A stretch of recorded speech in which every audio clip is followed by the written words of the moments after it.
Debatt i Lund, or debate in Lund, as we will say tonight, because the language of tonight's debate will be English, not only because there are some Danes in the panel, but since we consider this topic to be of some international significance. Welcome also to those watching us live at this moment on Sydsvenskan's website. And eventually, this whole thing might even be broadcast on Kunskapskanalen. So please, you in the audience, behave. Someone can be watching you. The challenge of migration. Will it make us or break us? Is the title of this evening's debate. And that title was set some time ago, and no one has escaped that we are conducting this debate in a quite dramatic situation at a point when Europe is on high terrorist alert, a state of emergency is proclaimed in France. I was even told to be prepared that this event might be cancelled. Luckily, it was not. So no doubt, I guess, this situation we are now in will influence the debate on migration too. It already has, both in Europe and actually in the United States, where Congress today, I read, the Republicans will vote on restrictions on migration or immigrants from Iraq and Syria because of this. To what extent it will influence tonight's debate, I don't know, we will see. But I have to add also that Debatt i Lund or Debate i Lund is organized by University of Lund and the Faculty of Social Sciences. So this has been said.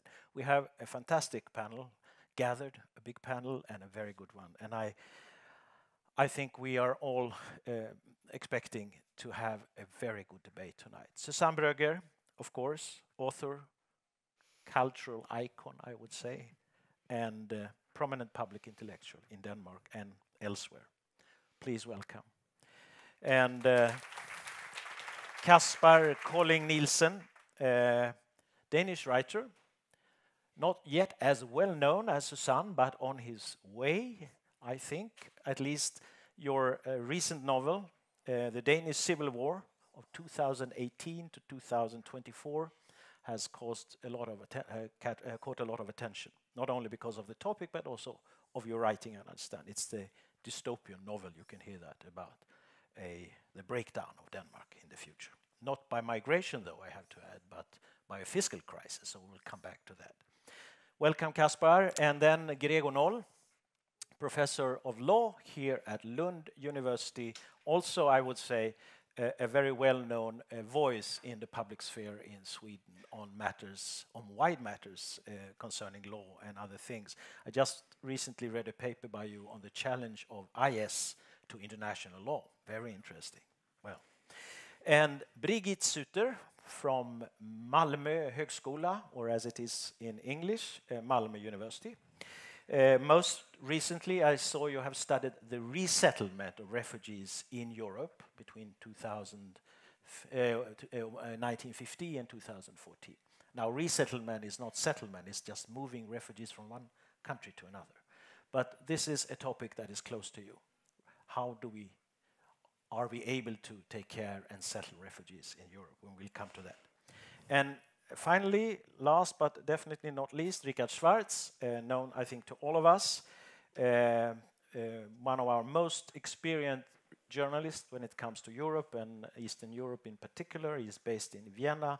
He is also a writer in his own right, just out with a book in Germany, not in Sweden, on the flea market of Vienna. And he has written other very, very good books. Please welcome to the panel. Please give them a hand, all of you. So this is the question. Migration. Will it make us or break us? Is it good for us or bad for us? And I've asked each one of you to ponder that question. Please, Suzanne, you can begin. Well, I think both. I think right now we may have the feeling that it is breaking us and that there's so much threat in Europe. But in the long run, it will make us, because the alternative is Europe as a mass grave. Europe as a continental cemetery. And in that perspective, we may see the Balkan Wars as a beginning of the disintegration of Europe, the destruction, civil wars, etc. And is that scenario likely? I don't think so. I think that the European countries eventually will have to get together and realizing that no single country is able to cope with this enormous problem, and only if we solve it together on a European basis will it, well, I think it's going to take a generation or two, and I know that there's no patience in the world of the media. Do you know what Keynes said? You know, in the long run, we are all dead. So how long will this take? And do you see any positive? Do you see any signs today of that this awareness, this ability, actually, is there? Well, I think that it's so sad what happens between Sweden and Denmark.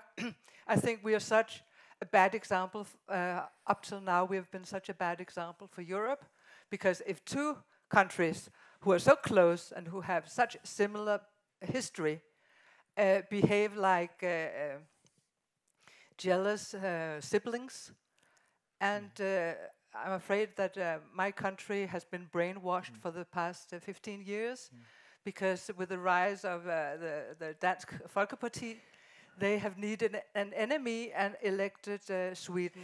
That is the point, that Denmark and Sweden, quite close to each other, have developed quite different approaches, different discourses, as they say, or different debates on the issue of migration and refugee. That's very interesting. Let's come back to that.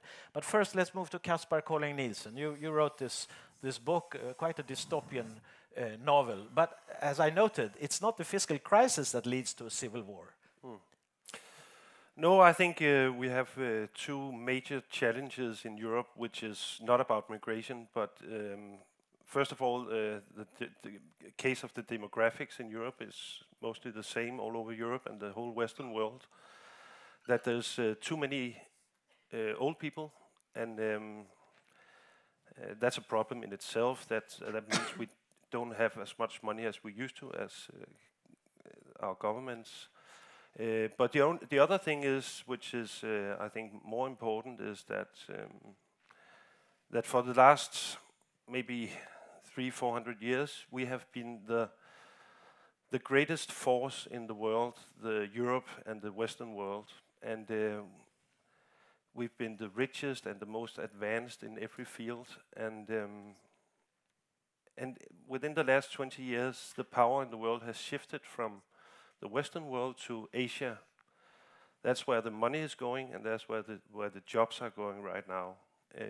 And the case is not that they are more effective than we are, and that they work harder and for longer hours than we do.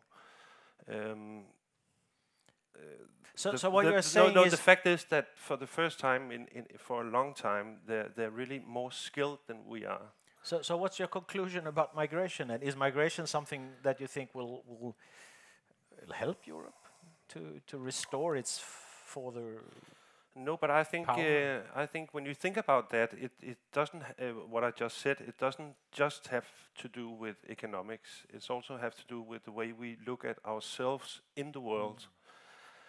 But just let me finish a little, because our whole sense of society and all the concepts we have about morality has been formed in a period in Europe's history where we were completely independent compared to the rest of the world, where nobody would respond to what we were doing.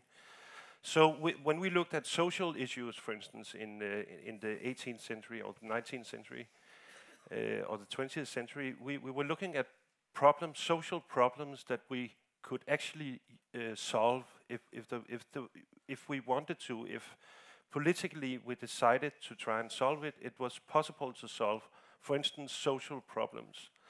But I mean, now in a global world, we are faced with problems that we cannot solve.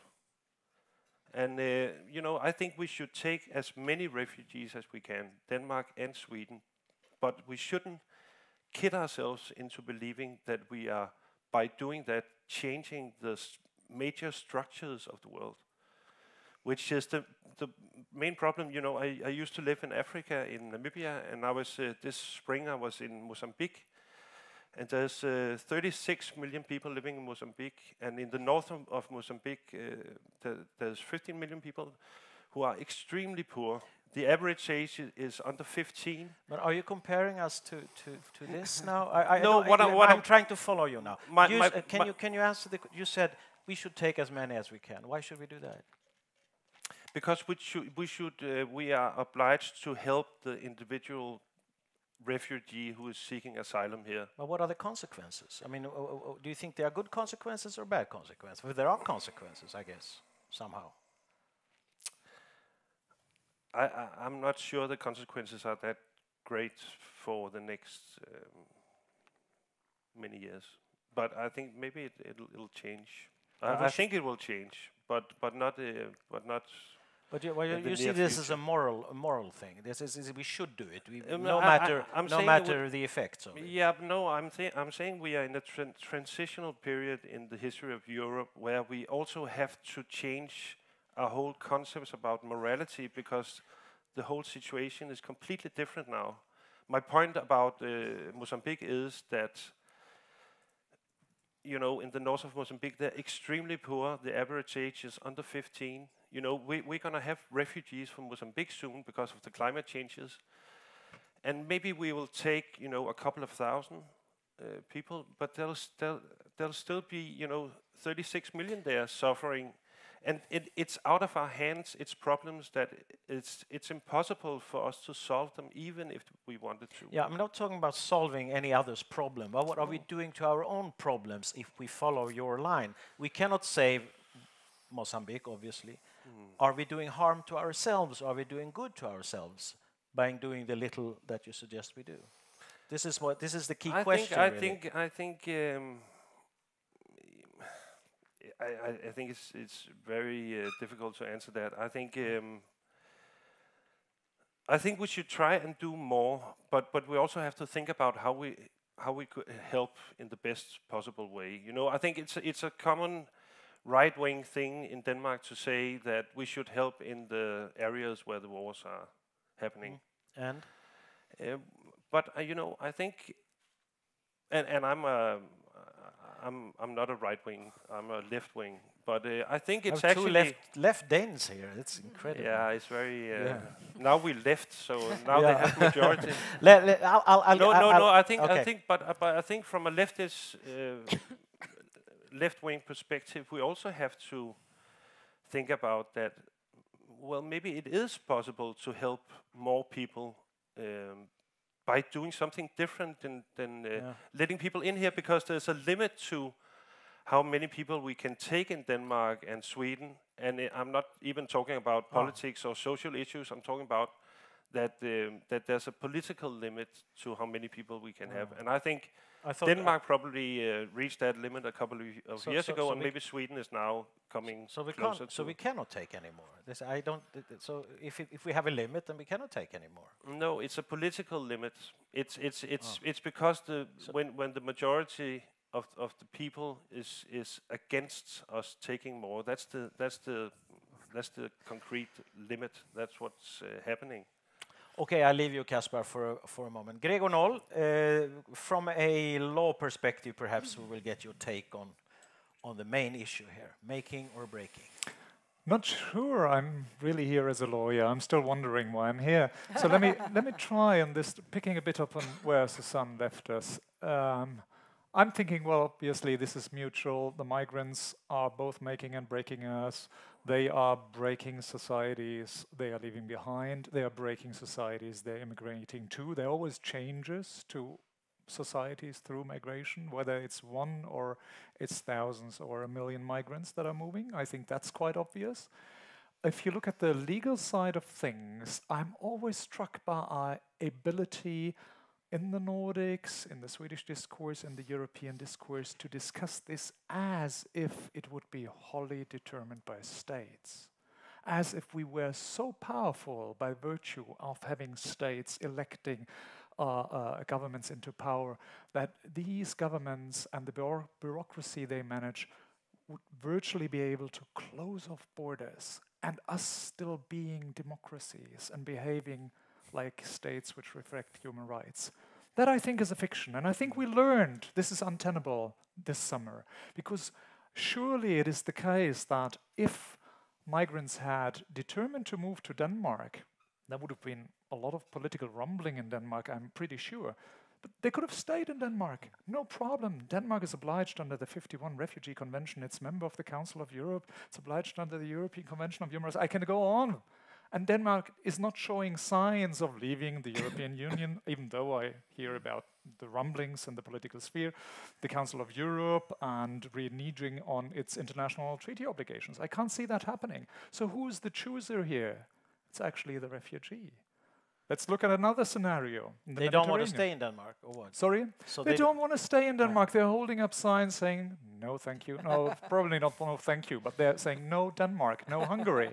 I mean, there's a voting going on here, and we're not being able to read that because we think democracy is taking place within nationally constituted parliamentary elections. Well, yes, it is, but not only. And I think we're seeing something going on here which demonstrates the limit of our power to kind of delimit ourselves by virtue of states. I can go on this point, but you probably don't want me to. No. So the interesting issue of cause and effect, I think we've been talking about this. I mean, we have a crisis, undoubtedly, in Europe of various sorts, and we don't have to remind ourselves of it. But we don't know, first of all, we don't know what is the causes of this. Now migration has suddenly flown up as one of the main points of crisis, but it's just a symptom of something much larger, as I understand you are saying. So how do we tackle this? Is there any way at all? Well, yes, I think so. I think a point is in looking at this, and I think I hear that going through Kaspar's intervention here. I think we should think about both limitations of our nation-statist capabilities, but not stop there, because this is the error we're making. We're drawing conclusions from that point. We wouldn't be able to marshal a parliamentary majority for receiving more refugees in Denmark, in Sweden, and wherever. But there's actually something else going on here. Their community is created by migration. I think we should allow ourselves to see them. One of the most powerful images I saw in the media flow this summer and autumn was a group of refugees walking along a Hungarian highway. You might recall the circumstances leading to that. They had passed the border. They would pass through Hungary along this contention that Hungary doesn't want us, we don't want Hungary. And we're moving to Europe, wherever we find Europe. And one person at the top of this march was actually carrying a flagpole with a blue flag with a lot of white stars, the EU flag. And suddenly it seems that the Syrians are the real Europeans. They are in search of Europe, whereas we are in search of the nation state and its ability to protect. So I guess I'm trying to make the point that thinking about democracy here means to think about the power of the people on the move as much as the power of sedentary people. And if our institutions can't capture this, there's probably about time to think about whether there could be institutions that could capture this. And I'm not only saying, okay, this means that they should be allowed to stay and we should, enlarge the asylum institution. No, this is not necessarily what I'm saying. As an international lawyer, I would say that. But as a Democrat, I would say, let's look at our institutionalization of democracy. This is where we should have the interesting debate. Yeah, but then we now have as you say, Europe is symbolized in your by people who are on the move, who are not staying, who are not organizing, who are not voting. Yeah. So where does that point? I mean, what kind of Europe is possible under the circumstance when being a European is being on the move? People want to stay, and they want to organize, and they want to have welfare, and they want to have all kinds of stuff. wasn't the original promise of the Rome Treaty mobility. If you look at the 4 freedoms, Yeah. but I'm serious. I'm not making but have you fun of the seen question. Cameron's letter to the European Union? He wants to curtail that. He wants Of course, to stop that. it's been curtailing it since the 90s. Since Yeah. I've been active in the field, this has been an extremely boring field to research, I should share with you, because all the time the same pattern is being followed. You could hear these sound bites we're hearing now during the 1990s, during the Bosnian crisis. This is Cameron. This is one of the largest countries of the European Union of saying we want to limit freedom of movement within the EU. I'm sorry, probably not Cameron, but I heard British Prime Minister say that before, and probably there's more of us. And there is nothing to it. I would say there's certainly something to it, but I mean, even Sweden is communicating certain things to its European partner governments, certain things to asylum seekers, and certain things to its electorates. But it's all coming out through one media channel.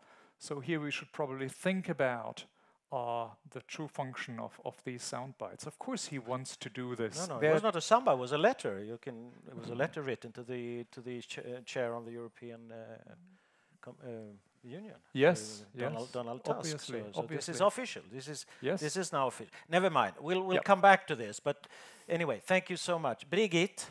You have been researching, as I said, settling and resettling of refugees. What's your take on this whole issue? Okay. Starting with will it make us or break us? When I got the invitation to come to this panel, then I immediately thought about what is it and who is us. That's true.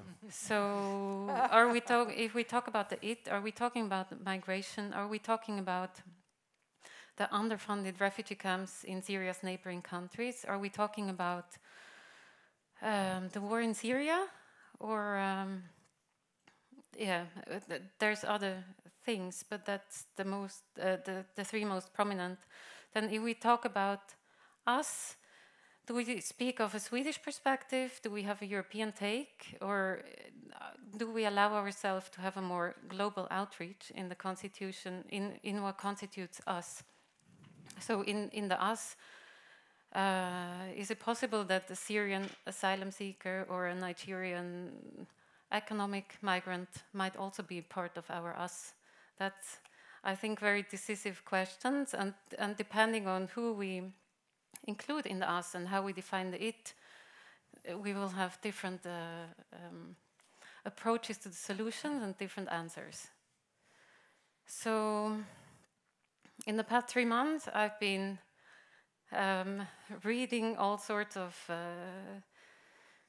newspapers, comments and postings on social media and so forth in all different languages. And what really comes out for me are 2 very strong narratives about this situation. And the first one that is quite strong is the refugee as a threat. And depending on who is talking, it's a threat against the welfare, against our values, against our identity, against our security, and so forth. So that's a very strong one. And the other one that comes more from the volunteers, the citizen volunteers in all the different countries, is more of the refugee as the poor and the desperate people that need our help. And I can very much relate to that, given the very horrific circumstances. But that narrative also has a danger in the long run if we only see the refugee as a victim and cannot see beyond the tragic circumstances, can be very easily patronizing. But then I read this interview with a Syrian smuggler in Turkey when I realized that there is another narrative that I'm missing. And according to this man, this whole situation is a Western plot because the West wants our young and strong men. I thought that was an interesting perspective. And I realized that there's one narrative missing, and that's the one of the, we should all be happy to have all these strong and young men and women coming to us, because they're really showing a great deal of agency, risking their lives to come here, walking into Western Europe when the Hungarian train system shuts down, So imagine what if they can do that, what else they can do. And of course, that brings me into integration. And I think the key to dealing with this question, making or breaking, is really integration, or the measures to support all these people that come here now to start a new life. And that's going to be a challenge, but Sweden has a very good integration system that can, however, also be complemented with new initiatives. And I think now is the time to be creative and to brainstorm and develop the system. So in this project that Göran mentioned before on resettlement, it was resettled refugees coming to Sweden. We saw that migrant organizations, religious institutions are very important actors in the integration sphere, and these actors and other actors can be involved in the integration work. Their work can be strengthened and supported. There's much more we can talk about in the integration field, and maybe we can come back there. But what my answer would be, will it make us or break us? It really depends on, or my suggestion would be that we should have an inclusive we, and that we should search for long-term solution rather than this panicking short-term solution that spread more fear among the public and tend to strengthen right-wing populist attitudes. I think my last sentence, one of the real challenges for Europe is this hatred that we see that comes very much from these groups, and if we do it right, we can deal with it better or hinder it from spreading. You mentioned the different narratives. There are all these narratives are around. The question is there one way, or at least some way of describing the situation that everyone, at least factually, can accept? For instance, today, Migrationsverket, Board of Migration, announced that from now on they cannot offer housing to asylum seekers. They will try to give priority to families with children. This was an unimaginable situation a month or 2 months ago. The numbers we are talking about were unimaginable. People are still not in a certain denial of, is quantity not a situation that warrants some, isn't quantity important here? I mean, are we not facing a new, qualitatively new situation in this regard? Of course, there's quantity matters, but I think my point was more that all we hear is quantity, and we hear the limit is reached. And actually, we never, even to my knowledge, had a public discussion on what is the limit. Is there a limit, and what is it? I think before we say that this is the limit, we should have a proper discussion with as many actors involved to come to a conclusion. There's a limit on housing anyway, right now. There's a limit on housing, but I also heard that the Migration Board is the coordinative body that organizes the housing. There's more housing, but maybe there's new ways to organize the housing. Or not giving housing, and still, and that's what they do in Turkey and other places. Just anyway, we'll come back hopefully to some of these issues. I won't let Richard wait much longer. You have written extensively and also a little bit against the grain in Sweden about the immigration issue. Please, floor is yours. Thank you. Well, I am afraid I can only serve a rather flat beer. Will these refugees continue to come to Europe? I think the answer to that question is yes. They will come in even greater numbers than they are already here. and it will continue for quite some time. We don't know for how long. And the wars in the Middle East, if they will be ended, will have very little influence on this phenomena of migration. Already today, the Afghans have surpassed the Syrians as a bigger group. And let me remind you of the fact that as late as this summer in Germany, by far the country taking most refugees, so-called refugees from the Balkans, from Kosovo, Albania, Serbia, far outnumbered the Syrians and any other refugee. So we are talking about a sort of problem of migration. I think this is important to understand. Will Europe continue to more or less welcome these refugees, exercising what the Germans call Willkommenskultur? I think the answer to that question is no. And the revision of this policy of the open door has been under revision now for quite some time and will, nota bene, be speeded up by what has happened in Paris, because the French are already closing their borders, and not only that, they are asking of the rest of us to do the same thing. And this is, of course, aimed mainly at Germany.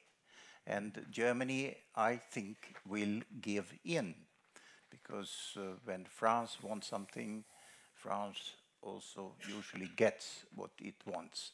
And it's very important that France and Germany, these two countries, are pulling in the same direction in such a crucial question as this migration or refugee problem is.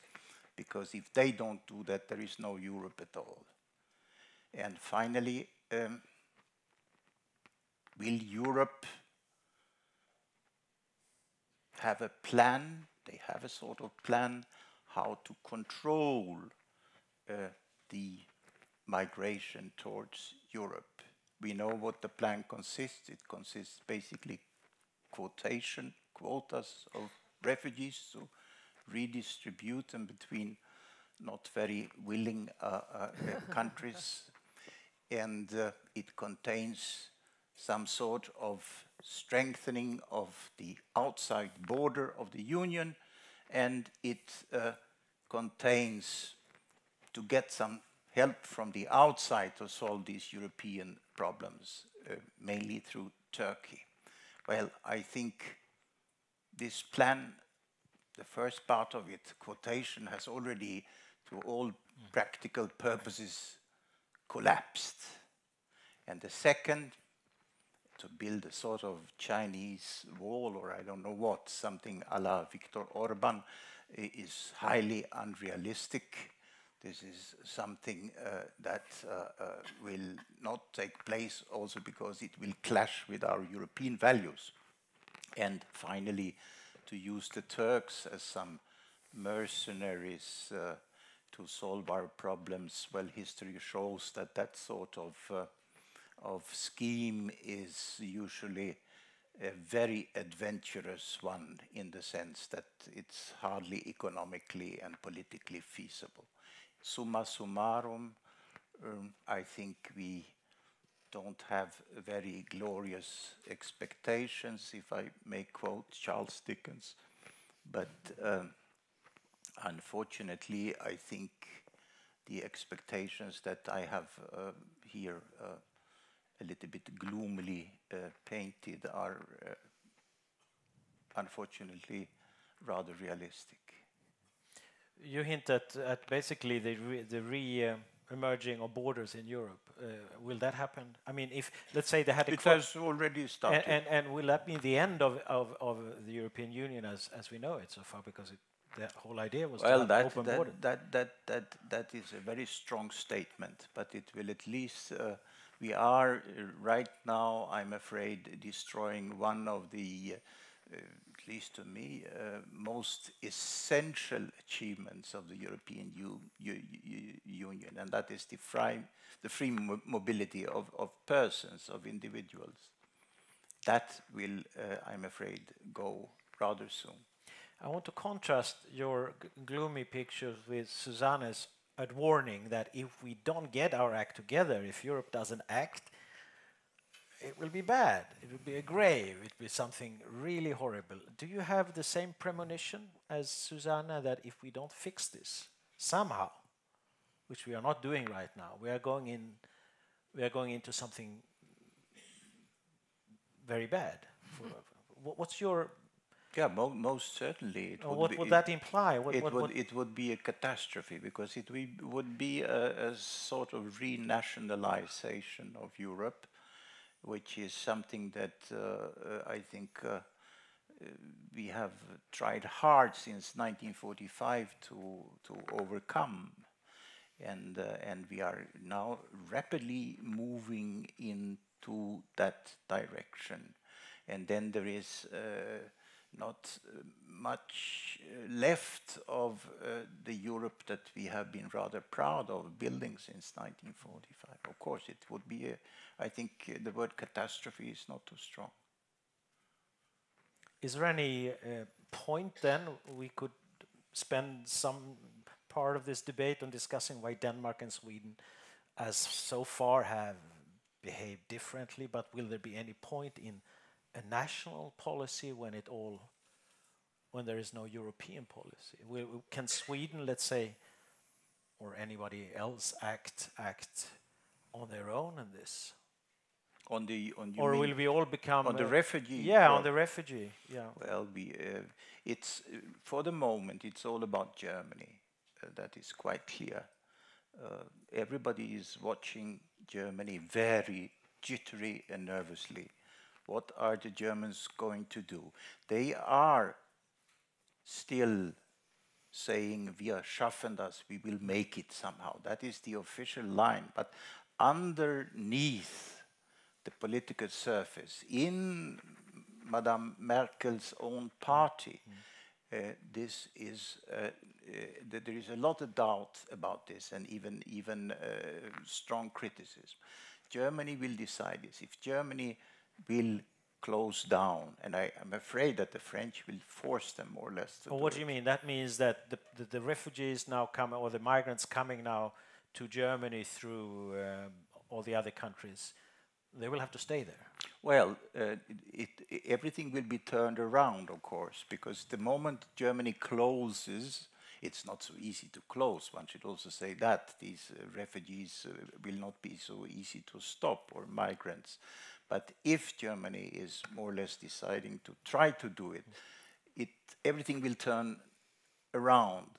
Then Austria will close and push all their refugees or migrants back to Slovenia, and then to Croatia, and then further on. And it will create chaos, of course. But everybody will close, or try to close the borders if the Germans are doing it, yes. Including Sweden. Sweden has slowly started. Now there has been, as you mentioned, Brigitte, there are other narratives saying that, well, we need these people. I mean, our sweltering welfare states with no young people and with bad finance, etc., etc. We have this utilitarian take on the migration. It's good for us. In the long run, it's good for us anyway. Is that narrative possible to pursue? Anyone wants to do that? Gregor, you, Suzanne? Well, I'll just come up with a completely different take, because listening to Richard's gloom and very realistic perspective on what's happening, I can't help thinking of Ragnarok, you know, from the Sibyl song, Vølvens Spådom. And we also know that when the world has fallen apart, another one will emerge. But for the new world to emerge, in this Nordic tale at least, memory and learning what has been written and reviving memory of identity is necessary. And what I deplore in Europe as a whole is the disappearance of the humanities. Actually, it's all over the world that the humanities, I know it's a different subject, but it's connected to the we, the us. When you're talking about us, I mean the world, but I think we are also local people, and we have to know who we are, and we don't know who we are unless we know who we have been. And since the subjects of history and the humanities, literature is being completely underestimated and disappearing from a more digital, profitable market thinking, I think we're in a way that's the danger of Europe. Because no one is addressing the question. Brigitte perhaps wants to. Before I give it the word, I just also want to say something about the impact of migration, the potential impact of migration on actually our knowing who we are and where we come from. It's a more fragmented public sphere we have there. Is that some people have different take on where they come from and who they are, and that will last for some time. So the difficulties perhaps also in understanding. I mean, we said for up till now we have said in Europe, never again. You know, remembering what Europe was and what it made to itself, self-destruction. That memory is. But let's just be clear about one thing that everybody must be able to agree on, and that's the question of demography that Kaspar was referring to. I mean, since Europe is getting older and older, we have to look at migrants and the pressure of migrants as a resource in vis-a-vis the superpowers of China and Asia and United States and etc. That seems another debate. Let's come back, because there are two debates going on here, and one is so it's very easily switch. I want to give Brigitte and then Gregor and then Richard. Did you say also Kaspar? No, not yet. Okay, I would like to address different things, and the first one, what Suzanne was talking about, the European memory or the European past, because I think it's not common knowledge anymore to the general public that Europe is actually, or in the past has been more of a refugee-producing continent rather than a refugee-receiving, beginning with the 2 world wars, where hundreds of thousands of people have been displaced and resettled to the US, Canada, and other countries. And in the 50s, Hungary, in the 60s, Czechoslovakia, in the 90s, former Yugoslavian Republic. So I think that's very important to keep in mind, as you said. And then another thing that you, Richard, were talking about, the nationalizing. Because in a way, even though the European Union had the ambition of developing a common European asylum system for the past 20 years or more, at the end, in a way, was still very much a national system, because there were a lot of directives in place to make the asylum procedure the same and the reception the same in in all of the 28 states. But at the end, it was a very different experience, and people had very different chances of obtaining asylum in every different state. So in a way, it was national until now. It hasn't been supranational. And then finally, what you said about the more optimistic approach, I think I think politicians nowadays, of course, they should they should talk about the challenges, and they shouldn't deny that there's problems and conflicts may arise. But I think it's very irresponsible not to talk about the opportunities of this situation, and it's not. I don't think it's naive or utopian to think that something good can come from this if we do the right thing. Gregor. There's so much on offer. I think I know. I'm trying to. I know. But you help me. If I may, please. I would like to say something about education. I would say something about demographics. And you gave me the word on demographics, so I turn it around and say something about education, because I really think that's the central debate. And I think it has to do with demographics, because if we assume that the German case is one of a huge demographic experiment, let's just imagine it for a moment. I don't know whether this is kind of real. Let's just imagine it. There's been this number of persons immigrating to Germany as asylum seekers, as refugees, as migrants, and they imagine to turn around the demographic characteristics, the setup of the country. Now, if that is imagined to work, there's one element that is extremely central to a success narrative, namely the capability of the German society and its educational system to reinvent a way of educating the masses. I mean, we can go back to the 19th century and the imposition of public schooling. It's that kind of historical juncture we're at, because if we are into this instrumentalist paradigm, which you sketched up. But Germany is emphasizing that. I think Angela Merkel is very much talking about that. Exactly. That's something that is actually appealing to the German mindset. So you would need to make a projection that, look, we can actually give all these people who are extremely motivated the necessary educational preconditions to be functional on the labor market in X number of years. That's the story. The tragedy about the demographic narrative is that when you take it to the end, you end in something like Kaspar's rather kind of differently tainted narrative about Africa.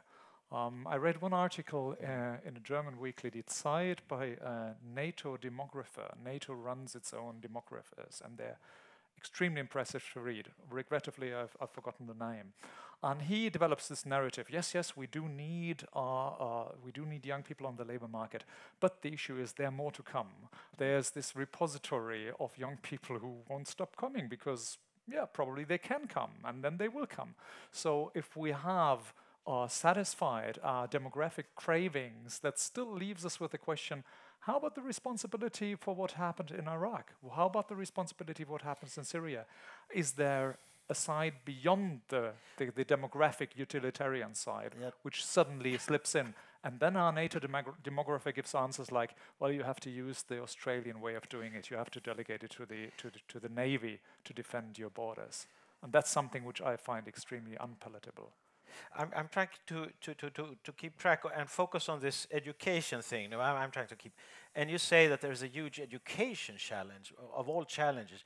My question, is there not a challenge to the whole type of welfare state that we have built up, which really was based on thorough education, a certain cultural communality, I mean, the same language, the same things, and suddenly we have to, you say, we have to reinvent something. What is that? Well, we do have education, we have schools, we have everything. We do, but it's modeled on a sedentary population, on a largely idea of a nationalist model where people are born into society. So what is the new model you envision? Everything speeds up in capitalism sooner or later. Now it's education that speeds up. If this is to make sense in a narrative of accumulation, you have to speed up education.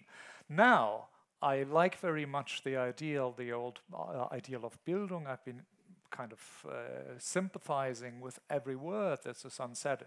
So what I'm saying is not something I want, but it's like Richard. It may be taken like a gloomy narrative, but it's certainly something that is there in the logic of the demographic experiment.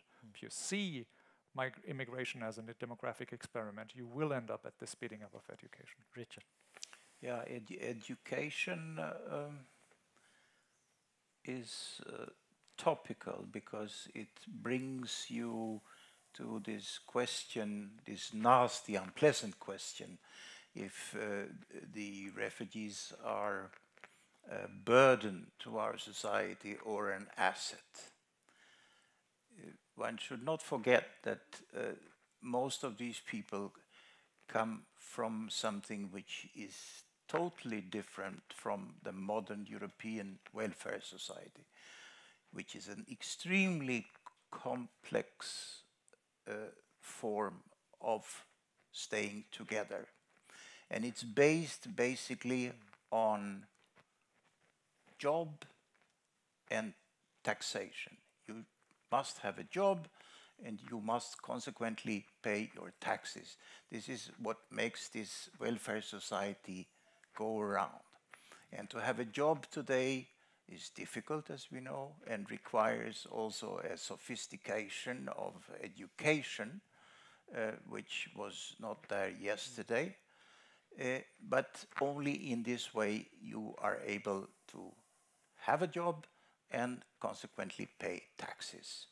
The welfare society can afford quite a number of people who are for the moment without a job and consequently hardly pay any taxes, but not in the long run.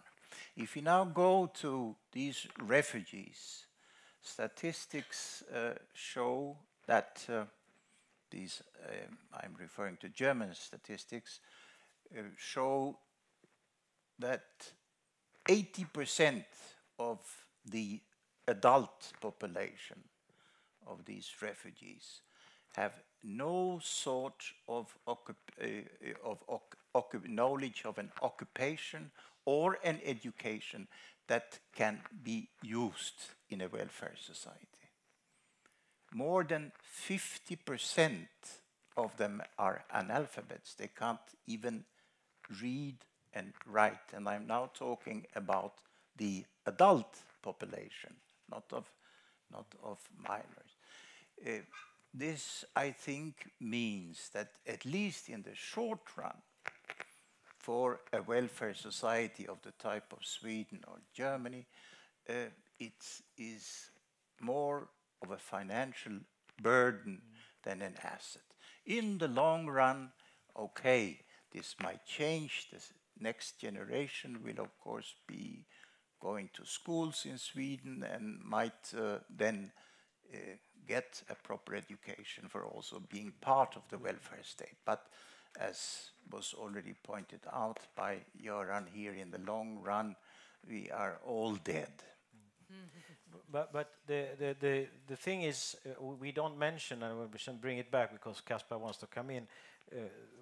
There is an elephant in this room which has not been mentioned. That's culture. That's religion. That's all kinds of these things that we're not. I have not even said Islam. It's not mentioned yet in this.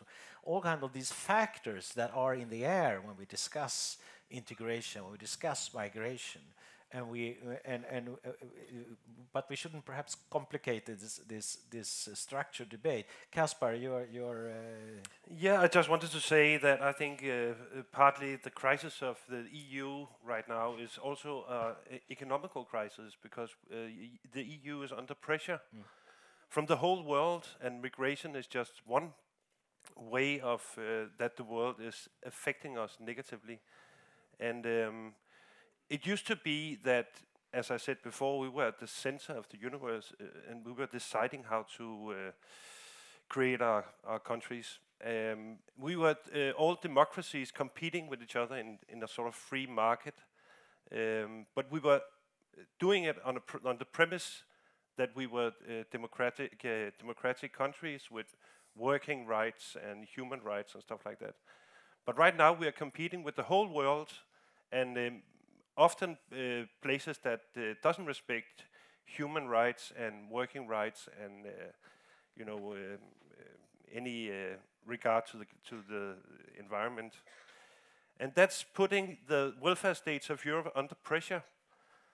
So we have it's very strong in Europe, the sense that we have to adjust to market, and that's really the only real politics that's possible right now is that we have to adjust to market, and there's nothing else, and there's nothing to discuss, and it doesn't matter anything. And you were talking about that we have to build a we, yeah, but we have no control of that. You say it as a matter of fact. This is how it is. We don't control our own fate anymore. That's the whole new thing of Europe. And you were talking about education. Well, education and education reforms, it's all about adjusting to market.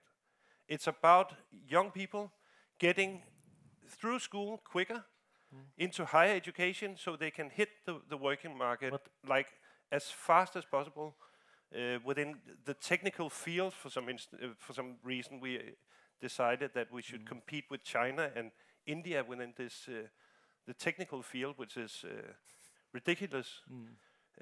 But that's the case right now. So I think, generally speaking, without looking at migration and anything like that, Europe is deteriorating, and we are like noble people. We are like the royalties of the Britain in the 20th century, and we're losing power. Our way of life is losing all legitimacy, and it's a whole new world. That's hard for the humanities, Suzanne, to compete on the market, on a global market, especially Danish and Swedish humanities, perhaps.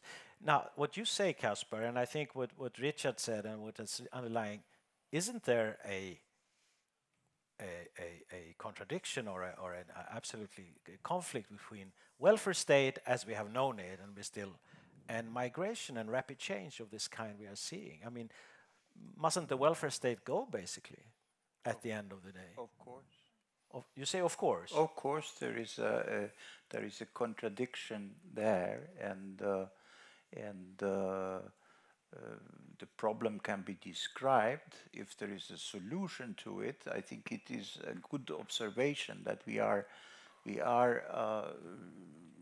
in a process where we are losing control over what is at the end finally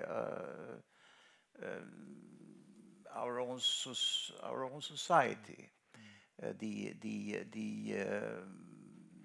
daily way of life that we have been used to. We are in a process of perhaps losing control over it, and it has to do with globalization. This migration that we are facing, I prefer the word migration to talking about refugees. It's a part of the globalization, of course. It's a part of a much larger change that we are seeing. Part of this movability, which we have observed to our astonishment when it comes to money and fashion and the easy way to go to places we have hardly heard of before, at least not my generation. But it includes, and this is what we forgot, it includes human beings. They can now also move. And we are reacting to these migrants. They are active. They are the subject, and we are so far not doing very much because we can't do anything. Will it be possible to stop them at the border, even if we decide that we are not going to take them any longer? I'm not sure. And this is happening now. Kaspar, I was about to ask you also a question, because you wrote this book about the Borgerkrig, the Civil War. Are civil wars, I mean, human beings will try to protect themselves, they will try to react, they will try to do something. If the welfare state goes, someone will have to sort of care for whatever the basic needs of human beings. Will you write another novel about another kind of Borgerkrig that will come out of this particular situation, or what is? Yeah, I don't know, but we were talking about the borders before and the possibility of closing the borders of Europe, and I think actually that's possible, but it means that you will have to make war on the borders, more or less, and I think that will happen actually. But the problem is much greater, because there is no borders in modern economics. You know, I have IT entrepreneur friends, And when they hire people on big platforms on the internet, and they just hire people, and when they pay them $20 to do something that you would get 2,000 kroners for, or 10 times as much in the old world, and they don't care if these people are in a union, if they have access to a holiday or a toilet, or if there is any kind of infrastructure where they live. So it's all based on the welfare systems that as you said, is based on that we pay taxes, and it's getting harder and harder to get these taxes. And there's no possible way of controlling this. Now, if we are in a situation that no one is in control, but bad things happen, or at least are perceived as happening, like losing a job or losing your money or having your neighborhood shaken up or whatever, people will look for a scapegoat, or at least someone to make responsible for things happening. What is the risk that migration and migrants will be the triggering issue for lots of tensions, or even more than that, in our present societies? That will be the issue. They will not go at the financial system, very hard to get that, but your neighbor, the migrant, the foreigner, the Muslim, whatever. What is that risk? Is that the issue that is threatening more perhaps than the other issues, the cohesion of our societies today? This is a leading question, as I say, but I allow myself to do that, and you can. Anyone wants to take it up? I think it's a risk. The day after this Saturday, I went with my daughter on a very public market in Copenhagen, and there was this young woman going with her boyfriend, and she turned around and she saw this Middle Eastern-looking young man, and she literally jumped when she saw him. And I thought about that when I came home, and terrorism is so effective. It can make superpowers bomb countries. It can trigger political reforms that are crazy, and perhaps worst of all, it has this psychological mechanism that triggers us into looking at Middle Eastern people and Muslim people as kind of an enemy. And so if you take away the victims of the terrorism in France, the people who actually died, the people who pay the price for the terrorism is actually the Muslim minorities in Europe, because it accentuates that they feel that we look at them with suspicion, and so I think it cannot be underestimated. Everything is possible. But I do not quite understand your question, because I thought the answer is already there. The migration has certainly created these conflicts within our societies already. It's still veiled in the form of party democracy, but Sverigedemokraterna, Madame Le Pen, Viktor Orban's Fidesz, etc., is already a sign of this antagonistic development within the societies, which are threatening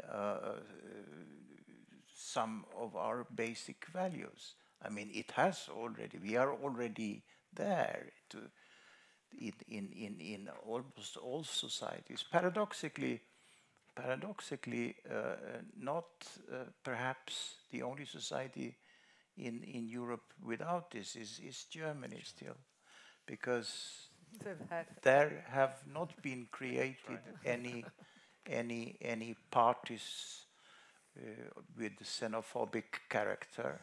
But you have the split in the parties. You have the split in the established parties already, which is their way to solving this problem. But Germany is a little bit of an exception. Germany is an exception. One can discuss that, of their history, and maybe there are. But I want to sort of wrap this up and perhaps also, as usually in Debatt in Lund, open up a little bit, and we will close down the cameras, and we can perhaps move a little freer.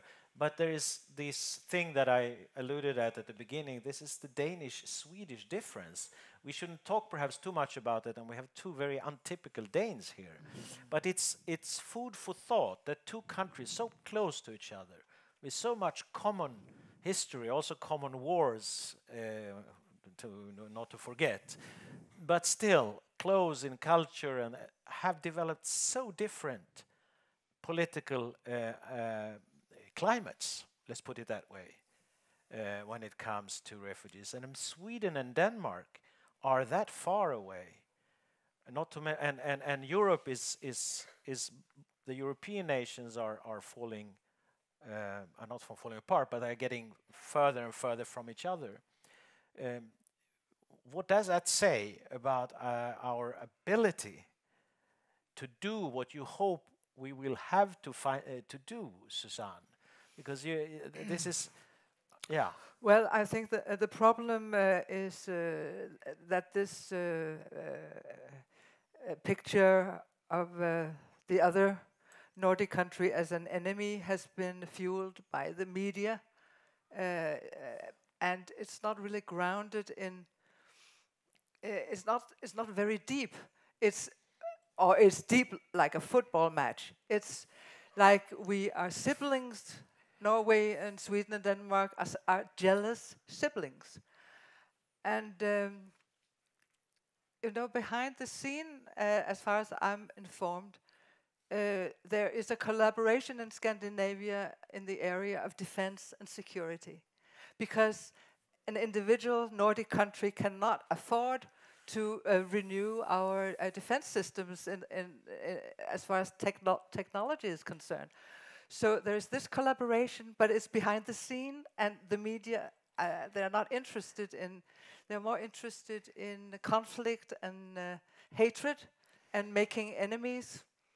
That's blaming the media, yeah, I guess. I think the collaboration that exists behind the scene should be extended to the problems of migration, or the challenge of migration as well. That we should do something together. And I think that Denmark could learn from Sweden something about idealism, and Sweden could learn from Denmark something about realism. Well, this is a topic we could go on. We have lots of feelings. I guess everyone here, perhaps sitting on needles, as we say in Sweden, wanting to say something. The debate normally concludes at about this hour. I will allow for a few short questions, if there are any, or rather we will try to contemplate whatever has been said here, because we are, as I see it, in a situation that would need many of these discussions, not least political discussion. I think what has been brought out here is that migration is part of a much larger, and I think we all agree with Kaspar really painting the much broader picture, but I think everyone understand that we are seeing changes in our societies that are not caused by migration, but migration is part of a much larger change. And I think if this debate in any way has contributed to show that, I think it has served its purpose. With this, I want to conclude the debate. I want to thank you all for coming here. I want to thank all the viewers at Sydsvenskan's website for coming here. Debatt i Lund, Debate in Lund, ends by this. Thank you very much. Thank you.